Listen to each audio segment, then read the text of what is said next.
with the text type. Now with the text type, this is it. Now text type that it's all, we call it string data types. Just like what I did here, first name, last name, these are text type data type. They are string. This thing is called a string. You understand? I can say school, or I can say state code is equal to bn/23b/2721, and I can say state code, run it. So we have state code is this, then state code run is this. Now in Jupyter Notebook or Google Colab, sometimes, not even sometimes, you can generate your output without using print. I can decide not to use print. I can decide not to use print or use print. It will still give me the output. The difference between using print and not using print is that if I'm not using print, it will come out as a string value. You can see it's coming out as a string value. You understand? So you can use print or not print. Alright, so this is a text type data type. Now let's talk about integers now. Integers are whole numbers. Yeah, whole numbers. Whole numbers. And we also have floats. Now when it comes to numerical data types, numerical types, when it comes to numerical types, now you should have noticed I've been using hash. In Python, hash is used for comment. It will not display any result, just to tell me what I'm trying to do in that place, comment. So for numerical data types, we have a list of them such as integer. We have integer is expressed as int. Then we have float. Then we have complex. So I'll only be doing integer and float today. Alright, so for this, if I say z is equal to 25, y is equal to 56, and I'll say just print only z. So if you print only z, we have 25. This is called an integer data type. So if I put minus and I run it, and we have minus 25, this is called an integer data types. Now, but what if I change y from 56 to 45.78 and I'll say print y? Now, y is not an integer. Y is now a float. It is a float because it has what we call a numerical point, sorry, a decimal point. So floats has decimal points in float. So how do I know if this is a float? To get the actual data type, like you are working on something, you want to know which data type is used here, just type in brackets and the variable name. So when I say type y, it will tell me this is a float. You can see it's telling me this is what? A float. If I say type z, it will tell me this is what? An integer. You can see. So the float is used for, type is used to get the actual data type that is used. Now let's move to sequence, which we're going to be talking about the list and I'm not going to touch range, just talk about list and tuple. Alright, for list and tuple, which is sequence.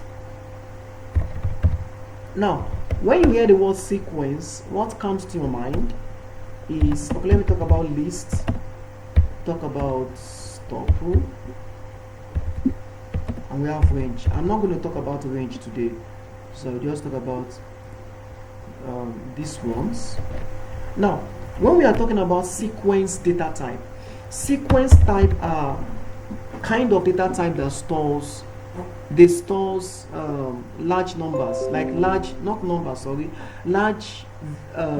values, large item inside a variable. I can just say fruit is equal to. Now if I use this for my data type, let's start with list. So list stores large items in a variable name. Large sequence of items in a variable name. So this is what list does. So list does this, large stores large sequence of item in a variable name. Alright, so if I say fruits, I now say mango, I say orange, I say banana, I now say guava. Alright, and I'll say print all the values inside fruits. Print all the values inside fruits. I'm going to have this. Just is loading. Please, if you want to communicate with somebody outside this group, kindly put off your mic. We are not interested in what you are saying, except you want to talk to us. So please. So it's still running. This is one of the problem of using online stuffs like that. It's good because anybody can work with the same stuff, but I think I will have no choice than to switch to Jupyter Notebook. So this is still trying to load, it's still trying to generate my results, and I don't know why it's taking. Cell is already running. I don't know why it's taking longer time. It's still running.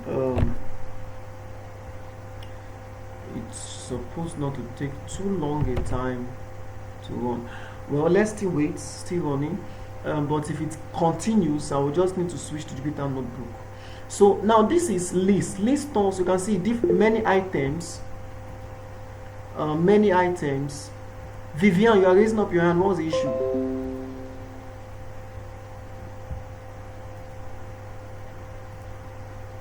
Alright, no issues. I thought you had...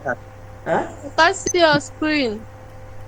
Is this same for every other person? Can you see my screen, you guys? I can see your screen. Yeah, I think you should check. Your screen is visible.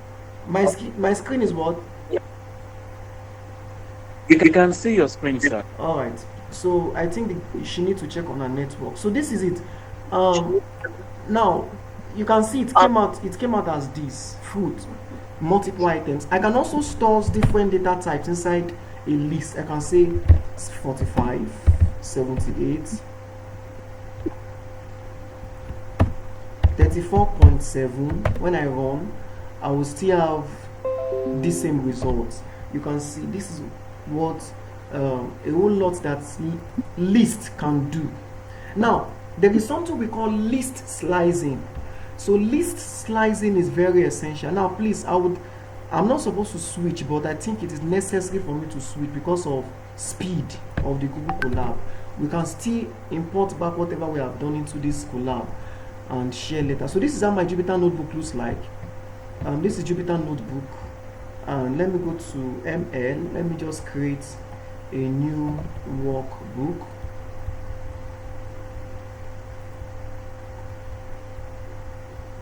Alright, so I have this.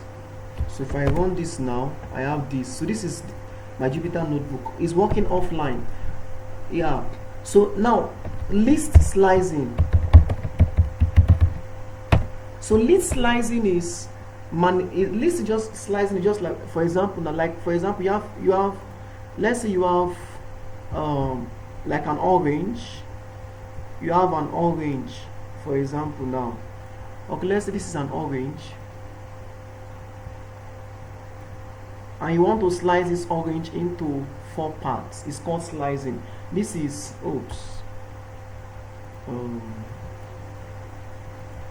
this is so part 1, part 2, part 3, and part 4. 4 parts.